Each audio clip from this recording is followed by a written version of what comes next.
Chapter 23 Inspirations and Revelations of God. Divine Inspirations. Disciples, if my word comes to you and you do not understand it, you doubt it, and I tell you, when uncertainty torments you, retire to the solitude of the countryside, and there, in the midst of nature, where you have only the fields, the mountains, and the firmament for witnesses, ask your master again. Enter deeply into his word, and soon you will have his sweet reply. Then you will feel transported, inspired, and full of an unknown spiritual joy. In this way, you will cease to be the man of little faith, knowing that the Word of God contains truth, but to discover it, it is necessary to know how to penetrate it with devotion and purity, for it is a holy place. When you are prepared and wish to know something, your thirst for light will attract the divine light. How many times have I told you, go up to the mountain and tell me there your anxieties, your pains, and your needs. Jesus, by his example, taught you these lessons in the second era. Remember my example when I retired to the desert to pray before beginning my preaching. Remember that in the last days of my stay among men, rather than going to the synagogue to pray, I sought out the loneliness of the Mount of Olives to converse with the Father. Nature is a temple of the Creator, where all is raised up to worship Him. There you may receive the radiation of your Father directly and in complete purity. There, far from selfishness and human materialism, you will feel wise inspirations coming to your heart that move you to practice good in your path. You must be vigilant, disciples, for I will not speak to you only through this conduit. I will seek to contact your spirit while your body sleeps as well. I will teach you to enter that repose prepared, and so that your spirit may be free to rise to the regions of light, from where it will receive the prophecy to illuminate its road, transmitting its message to your understanding. I have never been far from you, as you have sometimes thought, and I have never been indifferent to your pains, nor deaf to your calls. What has happened is that you have not concerned yourselves with refining your higher senses, hoping to perceive me with the senses of the flesh. I tell you that the time when I conceded that to men is long past. If you had bothered a little to develop some of your spiritual gifts, such as the elevation of your thoughts, prayer, premonition, prophetic dreams, or spiritual vision, I assure you that through any of these you would be communicating with me and thereby receiving answers to your questions and divine inspiration in your thoughts. I am entirely disposed to talk to you, always awaiting your elevation and spiritual preparation to please you and give you the happiness of my communication with your spirit. It requires only that you also be prepared with great purity to achieve that grace. Ask your wise men, and if they are sincere, they will tell you that they have asked God for inspiration, and I would give them more inspiration if they would request it, with greater love for their brethren and less vanity for themselves. Truly I say to you, that all true knowledge that you have accumulated comes from me. All that is pure and elevated I will use during this period for your benefit, for I have granted it to you for that purpose. This is the period in which my spirit is constantly speaking to man's conscience, as well as to his spirit, his heart, and to his reason. My voice reaches man through his trials, and many are awakening as a result of those trials, since those who are supposed to be guiding and teaching humanity are asleep and would prefer for humanity to remain dormant forever. In the third era, I have come to carry out with the clarity of my manifestations that which has been impossible for men, communicate through human understanding. Understand me, disciples, because in the spirit to spirit communication that awaits you, you will feel my presence eternally. If you know how to prepare, you will not again say to me, Lord, why do you not come? Or can't you see my pain? You will not speak to me in this way, disciples. Truly I tell you, he who speaks to me in this way gives tangible proof of his ignorance and lack of preparation. I do not wish to see my disciples distant from me. I want you to say to me in your spirit, Master, you are among us. Our spirit sends you. Your wisdom is the source of my inspiration. That is the true confession I wish to hear from you. The adaptation of the divine revelations to human understanding. In order to manifest the divine, your languages are limited. For that reason, in all eras, I have had to speak to you through parables, through metaphors.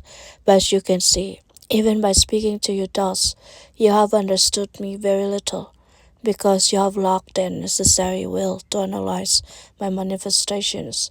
In every era you have awaited me, and yet, when you have had me in front of you, you have not recognized me. Due to your lack of vigilance and spirituality, I tell you that in whatever form my presence is seen, it will always embody truth and divine essence. I have told you that I have made use of many forms to manifest myself to the world, but these have not been disguises to hide my spirit from you, but rather for the purpose of humanizing myself, limiting myself, and thus making myself heard and felt by men. Now I tell you that before you express judgment, listen to this voice until the instant of your convincing or enlightenment, when in your spirit there shines a light. While men persist in their blindness and ignorance, they force God, who before all else is a father, to humanize himself, limit himself, and make himself small before his children. To be understood, when will you allow me to show myself to you with the greatness that you should see me? You must be great to conceive of me as great, and that is why I come once again, to give you spiritual greatness so that you can have the infinite joy of knowing your Father, of feeling His love, and of hearing the divine concert that vibrates above you. The outward part of that revelation of the Father in Sinai was the stone that served as medium for the inscription of the divine law, the outward part of the communication of God with men. Through Jesus was the vessel, the human form of Christ. In this time, the outward form of my communication has been the speaker, for which reason this form, as it did in times past, shall come to its end. Understand that you are the children of the spiritualist people, who must not sustain themselves with forms, but with essences. If you understand my word well, you will never again fall into idolatry, nor adhere to outward practices, to forms, to the transitory, for you will go always in search of the essential, the eternal. Different means of divine revelations.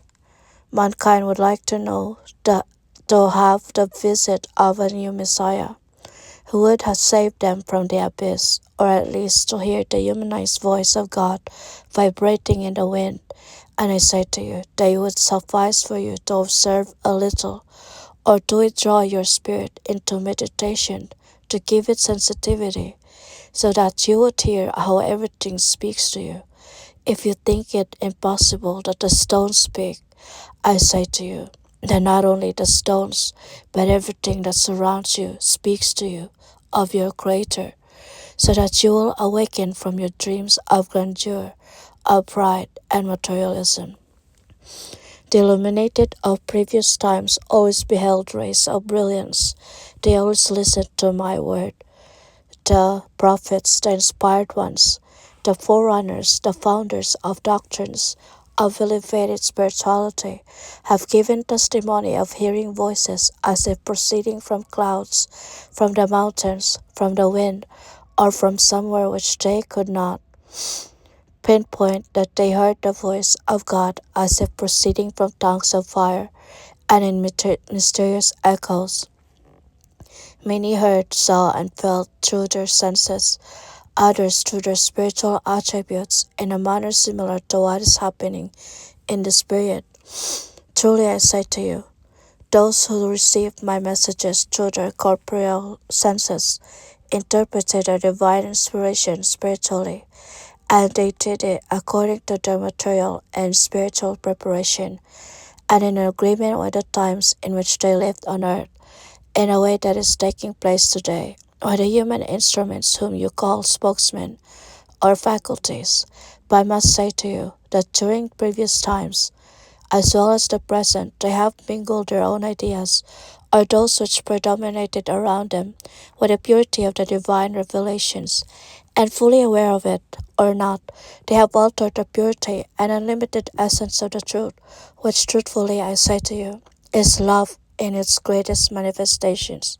The vibrations and spiritual inspirations were with them, and not only the first ones, but also the last, have given and will give testimony of that inspiration, which reached their spirit almost always in an unexplained way, in a manner similar to that which happens to many today, and will happen to many more tomorrow. The words, interpretations, and form of behavior are credited to men at the times in which they live, but above everyone in the supreme truth.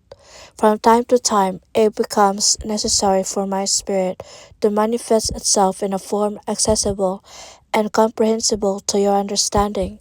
The need to speak to you comes from your disobedience to my law, from your distancing from the true path. Man is the most rebellious creature in the creation because of his free will. Until now, he has not wanted to follow the dictates of his conscience. My word comes to stop some, to guide others, and to strengthen all with the truth, and save them from the abyss. Make no objection to the way in which I now manifest myself, so different from that of the second era. Understand that I never use the same form twice, since that would be to maintain you before the same lesson, and I come always to teach you new lessons and help you to take new steps. My word is poured forth in many forms, by means of the conscience, by trials that speak of me, by the elements, or by my spiritual children. My word is universal.